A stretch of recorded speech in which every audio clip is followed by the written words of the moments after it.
Good afternoon, and may it please the court. This case is about the tragic and entirely preventable death, suicide of 33-year-old high school teacher Brian Petersen. He took his own life because he knew that his arrest for the online solicitation of a minor would ruin his life and prevent him from pursuing the career that he loved, even though he knew he could prove his innocence if it had been taken to trial. All of the appellees here are responsible in their own way and were prematurely dismissed below by the Honorable Judge Hughes. First, Detective Dunn unconstitutionally arrested Brian despite knowing that Brian's actions did not meet key elements of the online solicitation statute, but went on to unconstitutionally search Brian's phone, take it into evidence, and prosecute Brian for a higher crime than was possible. I missed it. Maybe you can give me the site.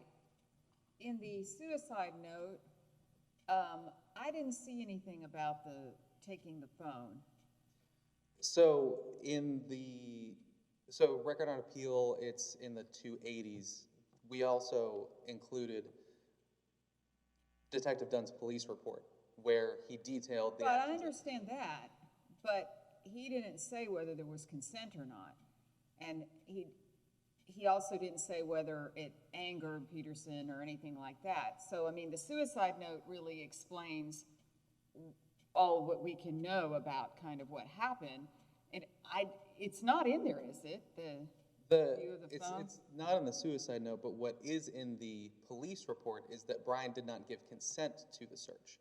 And it was in the police report that his phone was brought into evidence, was taken away and brought into evidence. Tell me specifically what the police report says about no consent being given. Right. I thought it just said that he sort of got the phone and located the Grindr app. Yeah, that's what I thought too. Right. So it said that he got the phone, located the Grindr app to find the discussion, which so where does is it in say itself. there was no consent? Read that to me, please. Right. So it is in the Record on Appeal on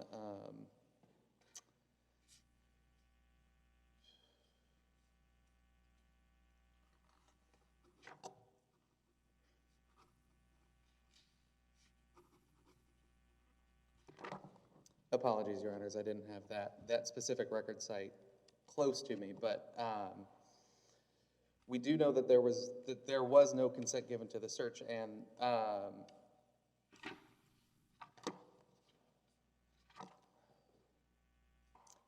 and that the police report does have the chronological order of the events that happened subsequent. I'm looking at I guess Officer Dunn's statement. It says, I got the driver's cell phone and located the Grindr app displayed.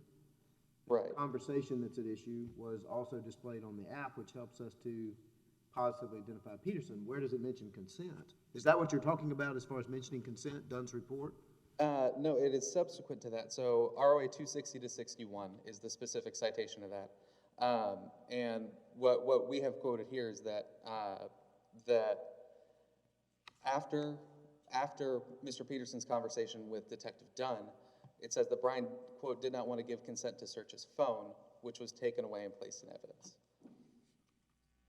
And in addition to, even to the extent that, you know, the whole seizure of the phone afterward of being placed into evidence, the extent to which the phone was searched on the scene is itself an unconstitutional search that can be considered by this court because... I mean, I'm looking at 260 to 261, and that's what Judge Wilson just read about the driver's looking around, blah, blah, blah, you know, and then they found him, and then I got the driver's cell phone and located the Grindr app displayed. The conversation between Petersen and I was also displayed on the app, which helped us positively identify Petersen as our suspect, my suspect. Okay, then it said that after that was when he didn't want to like take it with him, but that's a little different from whether the search right then was not consented. The taking it is different from the looking at it, because that was then I read Petersen's Miranda rights, and he refused to talk with that. So after the Miranda rights, then he refused to take a polygraph and didn't want to search the phone at that point, but that's after they've already arrested him. That's correct. Okay. And during the arrest itself, there was, as you mentioned, Your Honor, there was no specific lack of consent as to the search of the phone, but there also wasn't consent given. So the search of the phone incident to the arrest, under the standards in Riley versus California, the officer can take the phone and see what's displayed, but beyond that, that's where a warrant would be required and probable cause would be required to look at the contents of the phone. But they took the phone. Correct. Okay, so that's okay under Riley to take the phone. Correct. It's just a later review, but we don't know when that happened, right? We do know that there was a review, that there were actions taken to look at the contents of the phone by Detective Dunn on the scene. That's where he says when he took the phone and located the grinder app. Right. It was not Okay. up. Let's go in order. Correct. Okay, we have I looked at the grinder app. We don't know if that was popping up as he just picked up the phone and looked at it, and that helped him decide this is the guy I've been talking to. He arrested him, he gave him his Miranda, whatever. He said, and then at that point, Petersen says, I don't want you to search my phone. They take the phone, okay? And later, I think it was searched, but we don't know whether that was before or after the suicide, et cetera, et cetera. We don't know what that had to do with anything. So how is this actionable? Standing alone. Right. Because I know you have the argument about the arrest and all that, I get that, but the standing alone, the illegal search, how is that actionable? The actionable part of the search itself has to do with the search of the contents on the phone on the scene. Okay, So because that led to the arrest, right? Correct. If he just looked at the phone and then he walked off, we wouldn't be here, right? It was because of the arrest that everything else transpired. Right. And the arrest is what he claims qualified immunity to, right? Correct. Okay, so in analyzing, if you will, the qualified immunity of the arrest, we do have to look at that as part and parcel, this alleged illegal search of the phone. Correct. Okay. Correct. And the qualified immunity does speak to specifically the constitutionality of the arrest rather than the constitutionality of the search. While those two are related as legal claims because they share facts that are relevant to each other, the only and this was just, there was a dispute about this in the briefing, of course. Appellant's view is that qualified immunity was only raised as to the arrest itself. So, but what I'm saying is you can't really divorce the two because the reason that you are challenging the search in the car is that it led to the arrest. It's all part and parcel. So claiming qualified immunity to that arrest has to analyze, correct. what he did with the phone. So it's all tied together. So the notion that somehow qualified immunity was waived, it's a little hard for me to comprehend given what we're talking about, as opposed to an independent search of a house and then an independent arrest and so on and so forth. I mean, I understand there can be circumstances where they're different. I just don't see that here given the argument you're making. Well, where kind of the line is the standard for probable cause in qualified immunity, according to this court in Bev versus Dorman, is whether or not there was arguable probable cause. And that's where appellants overcome qualified immunity as to the arrest. All right, let me maybe take a different tack a bit from what Judge Haynes is asking you. Assume the search is illegal. I mean, in other words, the allegations in the complaint kind of indicate, and so does Dunn's statement, that the app wasn't there in plain view, to give a shorthand, right? So assume he got the phone and he started tapping on things, and that would be, I think, a search, right? Maybe, so just assume that. Right. Put the search aside. So what you have then, pre-arrest, is this conversation on Grindr that Dunn's having with, it turns out, Petersen, and then you have the behavior of the car in the Sonic parking lot and driving around, and I'll be right here, and then the car comes right here. In other words, you've got this conduct. Is that enough for probable cause for the arrest, even putting the purported search of the phone to the side? Right. So if I'm understanding your question correctly, is provided that the Grindr messages alone and the actions of the car, yes, if that was enough for the crime, would that be enough for probable cause? The contest is as to whether the grinder messages constituted probable cause. And that's where the answer is no. But if they did, then yes, the arrest probably How's the could. answer no, though? I mean, the solicitation is done at the time it's made, correct? In other words, the crime's complete if it looks like he's soliciting a minor at 14 or...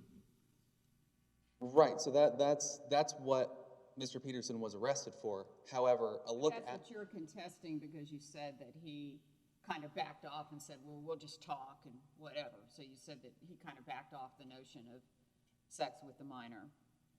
Right, not beyond just backing off. The grinder messages contain effectively proof positive that the act of solicitation in terms of the act of requesting and following through with a meeting was clarified by Petersen at the request of Dunn for the purpose of just talking and not for the purpose of sex. While there was sex discussed elsewhere in the chat, the purpose of the meeting by the time it took place was clearly and only for the purpose of just talking. Dunn knew that, Dunn clarified that, and had proof positive that the purpose of the meeting was to just talk. And to the extent that proof is of the intent to just talk and not solicit sex, that is a key element of the statute that was not met. So... Okay, but, well, the problem with probable cause is, you know, people have all kinds of discussions. They talk about, oh, let's have sex, and then the person goes, well, do you really mean that? Oh, well, no, let's just talk. You know, and that can kind of lead down the road. So, I mean, I don't know that just because there was a little bit of a backing off that means there wasn't a solicitation, at least at the probable cause level. I think Petersen would have had a good chance of winning. He instead committed suicide. I mean, it's very sad. I'm not suggesting otherwise, but he did not seek to win. That's correct that he did choose to commit suicide instead of seeking to win in court. But the fact of the matter is, even if he had won in court, he wouldn't have, at least from his perspective, been able to get his... Oh, and I understand it. But the other thing is, so when we look at kind of the sort of survival case and the wrongful death case, the wrongful death case, there has to be evidence that it caused the death. And I don't see any evidence that the alleged illegal search caused the death, since it's not even mentioned in the suicide note, except to the extent it caused the arrest, and we're back down that road. Right? So how is there a wrongful death case for an illegal search? Right. So the wrongful death case is for the effect of the entire arrest, but beyond... I just wanted to backtrack a little bit to what Your Honor said with respect to the probable cause determination based on the content of the chats. Probable cause in this case is fairly unique because in cases like my friends on the other side cited in their 28J letter that they filed a week ago in Lofton and Stokes, just as an example, this is a case where all of the evidence, all of the information that was available to the officer was in part created and controlled by the officer. So... Counsel, one of the problems I have with the way you structured this is I don't know where you're going with a wrongful arrest argument, the Fourth Amendment argument. I don't know if you had an independent 1983 lawsuit on that basis alone, or you also had the argument with regard to the search of the phone. I understood that, but the question is that this man has committed suicide, and you've got a kind of a straightforward 1983 suit for wrongful arrest with a qualified immunity issue, and you also got this claim against the county because the man took his own life after he left the jail. I don't see how you put those pieces together, and I'm not hearing you articulate that. Would you mind just rephrasing the nub of the question that you're trying to get at, just with respect to... My question is this a 1983 suit for a wrongful arrest, period? Or is this a suit for wrongful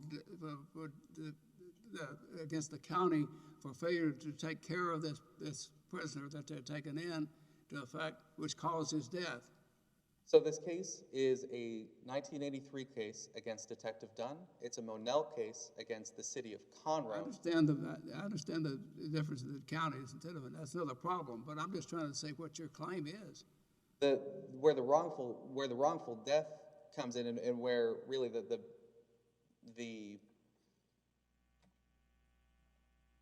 liability with respect to the death itself primarily involves the WellPath appellees, insofar as, you know, we've pled medical malpractice and negligence on their behalf, as well as the 14th Amendment claim against them. So the liability stemming from the death primarily relates to those parties, as opposed to as much Detective Dunn. Detective Dunn, the primary thrust of the case is the 1983 case for the wrongful arrest. Okay. Did you have more questions? Your side has reserved time for rebuttal. Your colleague will be Thank you, Your Honor. doing that. Okay, so now we'll hear from the City of Conroe et al. With Mr. Viada first.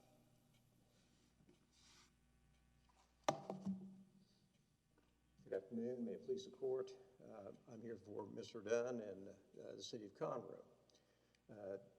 We're here on an appeal from a 12B6 dismissal, and so the well-pled factual allegations have to be considered in light most favorable to the plaintiff. However, there are things that have been attached to the pleadings that become part of the pleadings, and one of those is Detective Dunn's incident report. There are some citations that were made earlier concerning what sort of a search and seizure occurred at the time that they pulled the car over. And there's nothing there that says that search at the time the car was pulled over was not consented, or, I mean, other than their pleading in the case, but I'm just saying in that report, it comments on the later when he wanted to take the phone and search it in full, as opposed to look at the Grindr app and see if this is the same guy. Yeah, that's correct. He pulls up. I mean, it is plausible that Petersen would have had the phone. He was in the process of texting the person he thought was Jason. So it would be in his hand, and it would be on the Grindr app. There it is, and it's an. So it's not that shocking that he might have seen that it's the Grindr app they've just been talking with. And it's the instrumentality. But his report said, I got the driver's cell phone and I located it on the Grindr app display, which tells me that he got the phone, then he had to conduct a search. Now, where that takes you, it's a different matter, but at least. Does the word located necessarily mean that you did something different on the Well, that's the phone question. and look at it? Well, that is the question. What does located mean? Yeah, he picks up the phone. He locates that there it is, and he sees that it's his text messages. Okay, we got the right guy. But you'll agree, counsel, or maybe you won't, if I pick up the cell phone and locate, if locate means I tap a couple things and open them, that's a search, is it not? Could be, yes. Could be, and it's a warrantless search at this point. To access the screen as opposed to simply looking at the screen, it could be a search. You can locate it by just picking up the phone and it pops up, right? Yeah. So that is, that language is not crystal clear. And what is he looking at? He's looking at confirming that the chat that he has just had, that he was in the process of having with this suspect, was him. He's able to identify the individual. Which is completely, I think, okay if it's sitting there on the phone's open screen. Or like, as Judge Haynes said, it's in his hand and there's the message thread. A little more questionable if it's not, and he had to unlock the phone or tap an app or two and go into the Grindr app after he located it or what have you. And we don't know at this point. So does the tie go to the plaintiffs on a 12B6? Yeah, we don't have that. That's not part of our record. For me to explicate what the facts are would. But as far as tying all this together on probable cause and qualified immunity, it does matter. Because once you've asserted qualified immunity, they have to show a question of fact. material fact issue. And qualified immunity here has been asserted with respect to the whole thing. The whole motion was based on qualified immunity in connection with the, But they said you didn't say enough about illegal search. That's what we're trying to understand. To me, it's all synced together. It's not an independent, the later review of the phone might have been independent, but this looking at the Grindr app, whether you tapped or you just looked, that was tied with the arrest, right? yeah, if accessing the Grindr app to connect him to the crime was what was necessary to obtain probable cause, or on the immunity side of it, arguable probable cause, then it can matter. I guess under some fruit of the poisonous tree type doctrine, that if he doesn't have probable cause but has to obtain a fact through some illegal means to get it, does that vitiate qualified immunity on probable cause? I mean, it's apparent based on his behavior as described in the report. You know, he's driving around, you know, that He sees this car. they're emailing him, they see the car, you know, he's coming by, he looks suspicious, so they definitely have reason to stop him. He's got the phone, they can seize the phone. I mean, they've got probable cause, and arguable probable cause, in my view, to stop. That would take you quite clearly to the the 1983 suit against the individuals that are here itself. But the case is confusing because of this arrest issue, et cetera, suit against the officers, and then the suit against the county itself. The other question I had was whether there is independent probable cause for, as suggested earlier by my colleague, that to actually take it. They didn't need further probable cause, assuming it is a search of the phone, but they had probable cause to do so on the record that goes before it. That way we don't have to resolve what located means. It's clear from the additional documents in the police report, and I can point you to the pages. But what you also see is that at the station, after Petersen is arrested, there is a request to do a search of the phone, and Petersen refuses to allow that. The phone then is taken into evidence. And then you see that after Petersen has already died, there's a request that was made, and this is, but at this point the case was, I guess, abated forever. The abate ab initio, I guess, is the way to put it. You know, when somebody dies and the criminal charges are just left hanging there. Dunn is asking the district attorney for authorization to do a search on the phone, and that's in the record.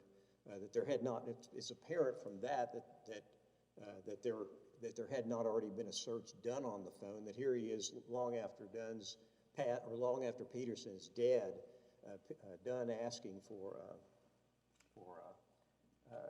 authorization to look at the phone for the purpose of determining whether there was other child pornography or other messages with other children, and so we don't know how that turned out. We don't know whether or not it was granted. We don't know, at least on this record, we don't. And I won't volunteer it because it's. But I'm also kind of wondering this notion. So it was before he was arrested and all of that. There's this grabbing the phone, and if he was in fact searching around in the phone, I mean, he would how would he log in? I mean, there's just a lot of issues there. None of that is mentioned in the suicide note. So how did that cause his death, other than contributing to the arrest? That's a different question, but just independently, the notion that the illegal search itself caused the death, I don't see how that's supported by the evidence. Yeah, the argument that these defendants have made is that the arrest didn't cause the death either. No, I understand that, but I'm talking to the allegedly, if the phone picking it up and clicking on it was some kind of illegal search, it wasn't even mentioned, unless I missed it, in the suicide note. It's not. Okay, and so it's not something that had any impact on him other than it confirmed that he was the person that had been talking on Grindr. And that is what the contention is led to the suicide, that he was arrested. But had there just been a review of the phone and then Dunn got out of the car and went home, I don't see how that would have done anything. It has no causal relationship with the death. What the suicide note makes clear is that I'm a school teacher. These charges are filed. My career will never be the same. And so it seemed to me that where he was going with it, and the reason why he was straining to make a malicious prosecution claim out of it, is to say that the charge filing is somehow or another actionable, so that he could say that he would have a prospective reputational harm, and so committed suicide to avoid the prospective reputational harm. So he's trying to roll a potential reputational injury to his decision to commit suicide. Let me ask this. What if they had arrested the wrong person? There were two people driving around in a loop, and they ran up to this other guy who turned out, and they didn't look at the phone, they just arrested that person, who had nothing to do with the Grindr discussion at all, and then that person committed suicide. What would be the effect there? Would that be actionable under 1983? Just a mistaken arrest? Well, I mean, the argument that I've made is that these self-destructive impulses under the common law, the common law is of 1871 is kind of the basic ground floor for determining what Congress meant when it passed 1983. And they looked at basic common law principles of proximate cause. And we've seen that the common law in 1871 did not countenance recovery for tort for people committing suicide absent very special and limited circumstances, that you can, in a sense, make yourself into a victim for the benefit of your family by committing suicide, and that it's considered an intervening cause, or it's considered not foreseeable as a matter of law. But there are some fairly stringent common law limitations on the ability to off yourself and then make your relatives rich on the theory that you've been bothered by. They're never going to be rich, even if we reverse and send it back and they get an award. It obviously, losing a son is a terrible thing. However, it got there. But even assuming arguendo, there's not a wrongful death case here, there's still a survival case. He was in prison for a day or two if he was falsely arrested. So do you want to address this issue of the conversation that kind of went from seeming to walk down the sex road to kind of backing up a little more to the talk road?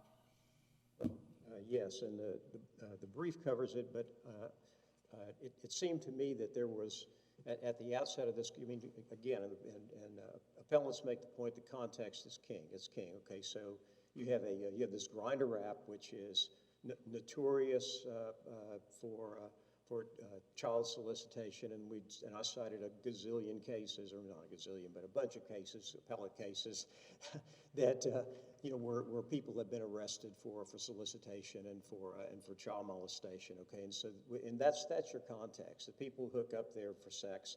That there's this discussion about age. He's 14. He sends a picture of an obvious-looking young boy. They talk about how experienced he is. And he knows how to take it, and so then they agree to meet. It's the request to meet. As Texas provides, the solicitation is, or this crime, the gravamen of the crime is committed upon solicitation. So all the walking back toward at the end, where he still, by the way, is saying, that this is really risky, the age difference and all that sort of stuff. So he still is sending off signals that he believes he's dealing with a minor, and that this is not just a sex fantasy game where he's pretending to be a child molester, that he's actually pretending all too well, and it gets him arrested. So that's our take on that. That there's the conversation. One's 14. It's not like, oh, by the way, we're playing an age game here. He doesn't throw up any kind of a context to suggest that, hey, this is just a fantasy. We're just having fun. You've got just a few seconds to tell us about the Monell. What about the notion that they're just having people run around trying to arrest everybody and their brother for child? Well, a couple of points about Monell. I mean, we've seen in Radcliffe's versus Aransas County that the pleading standards of Twombly and Iqbal apply. You can't just throw out, oh, they had a custom and it was all ratified and tied up in a neat little bow where you just give us legal elements and that suffices. Secondly, the Longoria case basically says that if you're going to try to make the argument that there was some delegation, you have to state facts showing that the policymaker actually made a delegation. You just can't throw a conclusory allegation on that in that regard. That's recent opinion. And so those two cases by themselves, I believe, take it out of Monell. Judge Hughes was correct in deciding that there's no cause of action stated against the city on some very globally pled custom or ratification type. Well, and incidentally, ratification is not even mentioned in the pleading, as I pointed out in my brief. It showed up in the response to the motion to dismiss, but it still doesn't apply. Okay, thank you. We've got your argument. Appreciate it. And we'll now hear from, I'm not sure I can pronounce it correctly, Knudsen? Knudsen, Your Honor. Knudsen? Okay, Knudsen for Wellpath et al. May it please the court. My name is Chris Knudsen. I represent the remainder of the Appalese, Wellpath, Southwest Correctional, and Bridget Johnson. During my time before the court, I plan to address the lack of duty that was owed by my clients to Mr. Petersen when he committed suicide at his own home 2 days after. So you're saying their duty is only while he's in prison? Correct, Your Honor. Okay, but what did they do? They didn't do anything while he was in prison or while he wasn't. Well, Other than just asking some questions and sending yeah, them on? correct, Your Honor. They pled, what's been pled is that Bridget Johnson, during the time of booking, did her initial screening and completed a suicide prevention form. They don't allege that he reported any suicidal ideation or even that he was wrongly accused. None of that's been pled. And so in booking, they go through the screening and then they're sent kind of to wherever the county decides they need to go within the jail. And that was it. And 24 hours later, he was bailed out. And then 2 days later is when he committed suicide. And so they brought claims against my clients under. So what if he had committed suicide or injured himself by attempting suicide while in the prison for that day? Would then your notion of what your clients are responsible for be different? Correct, Your Honor. I think then we kind of pivot away from the duty and then it goes to The cause. Correct, or it goes to whether they've pled a deliberate indifference standard. And I think to meet the deliberate difference in standard, which is what you have to satisfy when asserting a medical claim in 1983, it's, as this court's recognized several times, it's an extremely high standard. You basically have to show that the individual here, it would have been Ms. Johnson, the EMT, had subjective knowledge of a substantial and serious risk that the detainee might commit suicide. And that defendant nevertheless disregarded that risk. So Mr. Petersen would have. What about the medical malpractice? That's the state law claim. I understand that. Yeah, and so that is the. I'm well aware. But that's still before us, right? Correct, Your Honor. Yes, so what about it? So in that piece, they have pled medical malpractice. In order to plead a medical malpractice claim, you have to allege a standard of care that applies to the situation. Complaint is completely devoid of a standard of care. It has some very conclusory allegations of breaches, failure to properly care, things like that. And then you have to establish causation, which we've discussed a little bit today. And causation has cause and fact and foreseeability elements. They haven't pled anything that would have led. Counsel, as I understand their basic case, it is that the county and the officials should know that there was a high suicide risk. This is a 38-year-old man, unmarried, public school teacher. He's going down with a lifetime brand of a sexual predator. He's gone. His career is gone, and the suicide note reflects that. And what he's trying to do is to tell his family that I wasn't soliciting a minor. So I'm asking the question of what obligation does the county have? The plaintiff is saying that there is such a high risk of self-destruction on these facts that you had an obligation to do more. Now, I understand, maybe I'm misstating the argument, but that's the best I can make out of it. Your Honor, kind of what we had alleged in the brief is that if everybody thought they were wrongly accused and that makes them a suicide risk, I think everybody in jail would be suicide risk and the county couldn't afford the level of care that would be necessary. But on the state law claim, they also have to establish cause and fact. And the Supreme Court of Texas held in Providence Healthcare versus Dowell that it can be too attenuated. The events and the suicide can be too attenuated. In that case, an individual went into an ER, complained that he was having suicidal ideations. They discharged him. 33 hours later, he committed suicide. The Supreme Court found that was too attenuated, a time gap to find here. Here, Mr. Petersen committed suicide something more than 48 hours. And then there's an intervening cause issue. And he did not say he was suicidal. No, he did not according to the pleadings and not according to what's actually in the form that was submitted. Well, it's not before the court. But. So he did not tell anybody he was suicidal at the jail.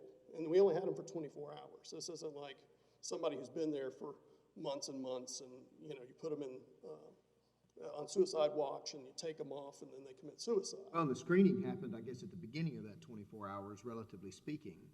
I mean, in other words, your client's contact with him happened, 72 hours before he actually committed suicide? Correct, Your Honor. No, we don't know when he came up with this idea that he was going to commit suicide. I don't know if he had that idea during those 24 hours or afterwards when he's thinking about the repercussions. We just don't know that, and nobody's going to ever know that.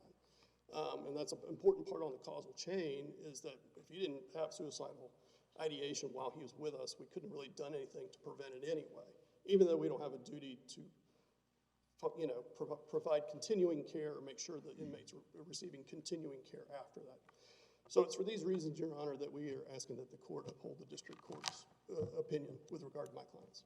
Okay, thank you. Appreciate your argument, and we'll now hear the rebuttal.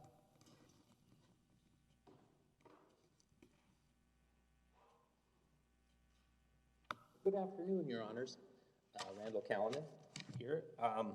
A couple things I wanted to clear up from my colleagues, my associates'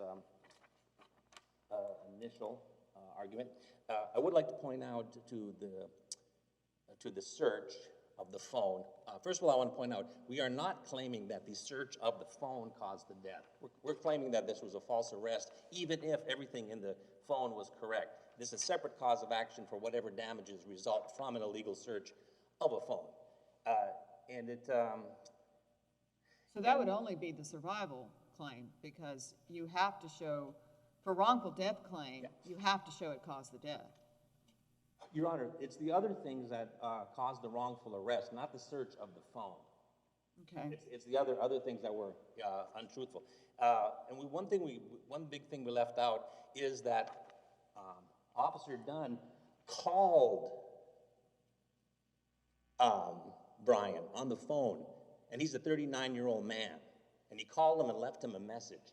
And a 39-year-old man sounds like a 39-year-old man. I mean, he claims that he sounded different. This is on a motion to dismiss, Your Honor. I understand that, but, the notion that I sound like a woman, but I could sound like a man, I could sound like a kid.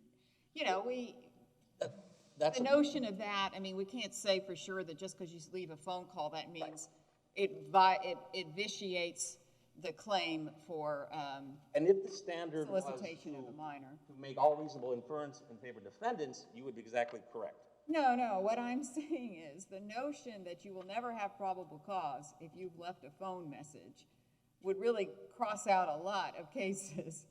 No, that's what I'm saying. The phone message, remember, this is solicitation of a minor, by the way, which is defined as under 17, not the usual under 18, but under 17 by the statute. And furthermore, the statute is very, very severe. I mean, towards the the people trying to convict. It says knowingly, not recklessly or anything else, but knowingly, that the defendant must knowingly first they have to believe the person is of a certain age. That's a requirement. And he testified he I didn't guess believe. what I'm saying, I just want to be clear. Sure. Is there a case that says if the person who's not a minor but is a police officer pretending to be one has left a phone message, there cannot be probable cause to arrest? Oh, no, there's no case that says that one single thing. But you got to look at the totality of this case and the many things we bring up in, that we reference in the brief. And then for qualified immunity purposes, why would Dunn have to know that having left a message that he thinks sounds like a kid, maybe didn't, and I understand we can't determine that, but that he thinks that, why is that somehow evidence of lack of, or evidence against qualified immunity? The Fifth Circuit, as well as the United States Supreme Court, has stated for the longest of time, you must have a probable cause. And now the state of Texas has hundreds and hundreds of laws with, each one has elements. So you don't, because maybe this may be the first case where this particular law is at issue, does not have anything to do with qualified immunity, because of course that would mean there are literally maybe thousands of qualified immunity cases where there's no probable cause. So, but I did want to get back to the search of the phone, and the search of the phone. It says, this is Dunn's testimony. I got the driver's cell phone, located the Grindr app displayed. Now, everybody's got a cell phone. I got one here on my desk. The screen is blank until you press it. That's the beginning of the search. What else would it be for? Why would an officer press a screen unless he's searching for something? And he even says he located the Grindr app. Well, but it doesn't necessarily, just because, so sometimes your phone is silent, but if you are in the middle of a bunch of texting, it might also have the text sitting there. But an app, as we all know, is just a symbol. So not only does he... Right, I understand that, but if you're in the app, then the app is up. Well, it says he located the Grindr app, and then also this discussion is multiple screens. On your screen, you can only have like one sentence or two. That means he must have went flip, flip, flip, flip to go through it to see if that is he did all that searching in order to find this information. So it was definitely a search. It meets the criteria for a search. And by the way, I did want to point out. But how is that a cause of, how is that an independent event, the search? Let's assume, arguendo, it's an illegal search. The only thing it contributed to is the arrest that you all claim is illegal, which I understand. But if it's not. Right, and that's what I brought up. It wasn't an independent search that, damaged his house or something like that. We're saying with or without what was found on the phone, with or without that, there was no probable cause for his arrest based on the totality of the circumstances. Why did they not already have probable cause before they picked up the phone? Well, because once again, the law is very strict. It must state that he must knowingly be requesting a meet for sex. I mean, there's a whole bunch of requirements of the statute to meet. And Dunn is the arrestor. He is a detective who has been doing this all the time. He's very well aware of all of the elements of this particular crime. And when you look at the strict law that this is, he does not meet the criteria. And once again, this is on a motion to dismiss. A jury could decide that there wasn't the probable cause in this case. And because it's a totality of the facts, circumstances, and one could argue that the reason that Dunn finally left the message was to show that he was an adult, so come on down and I could make my arrest. So Dunn could see he was hesitant, and then so he left his adult voice. And remember that Dunn, they don't have this recording anymore. So one can assume that something so important to the criminal prosecution, if it was helpful, he would have it. Why would an experienced detective not keep the voice message that when he directly talked to the individual? This is not just a police officer, run-of-the-mill patrol officer, not that patrol officers are run-of-the-mill, but he was an experienced detective in this particular arena, and he would have known the importance of keeping that, but instead, he got rid of it, and on the motion to dismiss stage, a reasonable inference is that he knew that that would disprove the fact of the crime. You've used your time. Thank you. Thank you, Your We Honor. appreciate both sides' arguments, and this case is now under submission.